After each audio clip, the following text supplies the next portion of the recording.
Hi, this is Angela Gunderson, Managing Director at Meitler.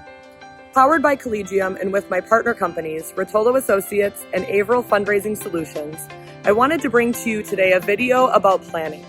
Why plan, the purpose of planning, and why now is the right time to plan.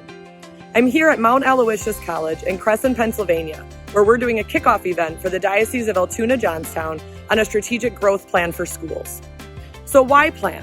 What is the importance of planning? First of all, it helps distinguish between the urgent and the important. It helps prioritize the best use of pastor, principal's time, and the resources for the parish and the school. Plan with the end in mind. This gives a roadmap for the near and long-term future. It tells the parish and school leadership and community what it needs to attend to in the next 2 to 3 years, as well as helping them keep a longer-term context in mind.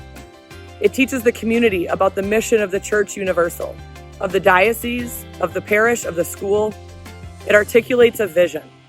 We're looking for a collaborative vision between all of the schools in the diocese, all of the parishes in the diocese, and then individual plans on how to best implement that vision throughout the diocese or archdiocese. It gives the pastors, principals, lay leadership, administrative structure, and community of the parish school a basis for making decisions about how it organizes its resources. Let us help you plan. Know that now is the right time, and we would be happy to meet with you and share with you all of the great ways that we can help you plan and prepare for your future. Thank you.